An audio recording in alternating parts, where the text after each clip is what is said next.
Il y a de plus en plus de graphistes non qualifiés. Il y a de plus en plus de personnes qui se disent professionnelles. Aujourd'hui, la concurrence est rude, elle est de plus en plus rude et elle le sera de plus en plus.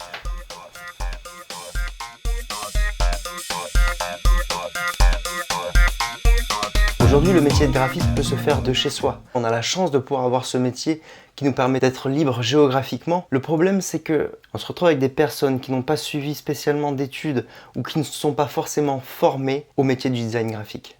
Une grande part de ces designers sont en activité et ils revendent ces prestations à des clients qui ne sont pas avertis par la réelle qualité d'une prestation en design graphique. Étant donné que dans la rue, sur des 4x3 ou même sur les plus grands spots de télévision, on voit des designs qui sont parfois mal gérés, nos clients ne savent plus ce qui est bon et ce qui est mauvais. Parfois même de très grandes marques font appel à des personnes qui ne maîtrisent pas leur sujet et ces grandes marques, elles sont porteuses de crédit et du coup, elles valorisent quelque part ce mauvais design. Puisque votre client, quand vous allez lui dire que ça c'est un mauvais design, il ne va pas vous croire. Puisque selon lui, puisque cette grande marque a fait ce genre de design, étant donné que c'est elle qui a commandité ce design, on estime que c'est bon. La réalité c'est qu'aujourd'hui, les investissements se font de plus en plus du côté commercial. Puisque le problème du design, c'est le retour sur investissement. Le design graphique n'a pas un retour sur investissement direct. Et on le sait, puisque nos clients se disent que même avec un mauvais logo, ils peuvent avancer, ils peuvent continuer à prospérer. Mais qu'en serait-il s'ils avaient un logo maîtrisé, avec une image de marque posée? On a la difficulté à pouvoir le quantifier, puisqu'on ne sait pas directement quantifier le retour sur investissement en termes de design.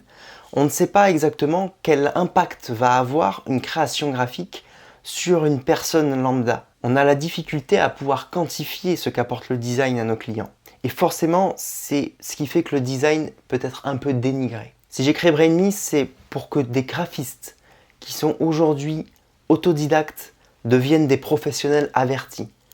Pour que ces graphistes-là soient de réels professionnels de l'image et qu'ils proposent des créations graphiques intéressantes et à la hauteur des professionnels du design graphique.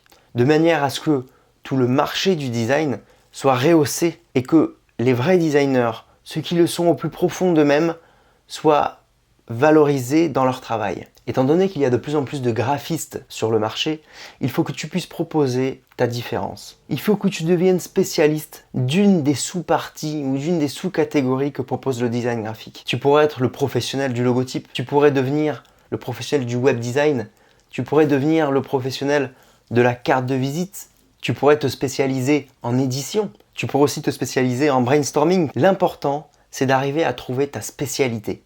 Alors forcément, quand on débute, on prend tout ce qui vient. Une carte de visite, une page web, un logotype, une brochure, un flyer.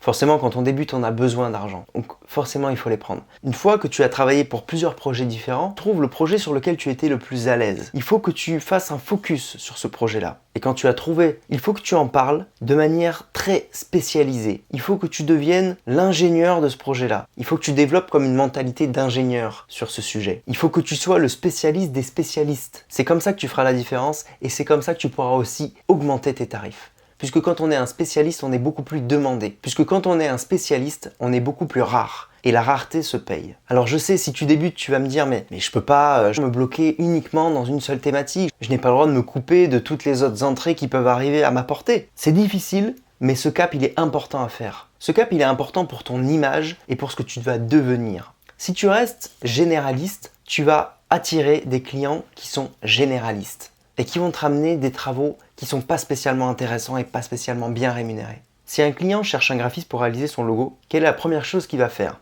Il va aller sur internet, il va taper graphiste, la localisation dans laquelle il est, et il va regarder les résultats. Et il va tomber donc sur tout un panel de graphistes qui font sensiblement tous la même chose, et il y aura peut-être un de ces graphistes-là qui dira qu'il est spécialisé dans la création de logos. Le client, il va faire appel à qui dans ces cas-là? Il va faire appel à ceux qui font un petit peu de tout, ou il va faire appel à celui qui fait de la création de logos? Qui dit être le spécialiste là-dedans? Forcément, il va faire appel à celui qui est spécialiste, puisqu'il sait forcément psychologiquement qu'il va s'attendre à avoir quelque chose de meilleure qualité, puisque cette personne-là est la spécialiste du sujet. Pourquoi aller voir quelqu'un de généraliste?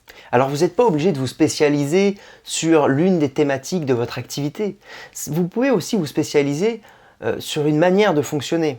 Vous pouvez vous spécialiser sur une approche philosophique. Vous n'êtes pas obligé de vous spécialiser dans le web design ou dans l'identité visuelle ou dans la création de brochures. Vous pouvez aussi avoir une spécialisation qui est beaucoup plus linéaire et une spécialisation qui aborde une thématique par exemple. Vous pouvez vous spécialiser dans le bio.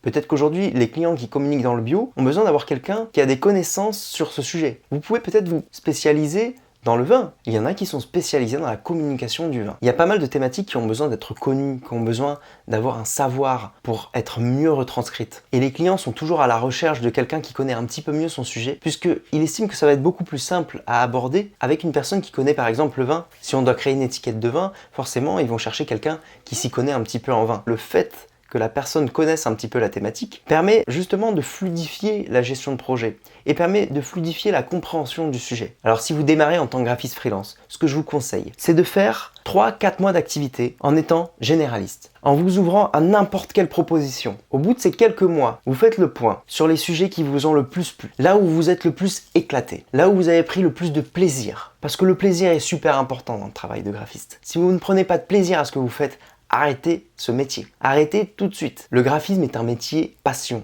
dans lequel le plaisir est indispensable. Une fois que vous avez détecté le sujet sur lequel vous êtes le plus éclaté et sur lequel vous avez été le plus performant, faites-en une spécialité. Vous allez mettre en avant le projet qui vous a mené à cette spécialité et vous allez le sublimer avec de très beaux mock-ups, avec des textes intéressants, une manière de décortiquer le sujet qui montre que vous êtes encore plus professionnel que quiconque sur ce sujet-là. Une fois que vous avez créé ces visuels, vous les mettez en ligne sur votre site internet, vous les publiez sur les réseaux sociaux. Essayez d'entrer en relation sur des réseaux professionnels comme LinkedIn et Viadeo pour mettre en avant cette spécialité-là et ce savoir-faire. Et ça vous permettra, je l'espère, d'attirer de nouveaux clients. Si tu veux recevoir la prochaine vidéo, clique sur s'abonner et on se retrouve très vite sur Brain Me et surtout, pense design. Ciao.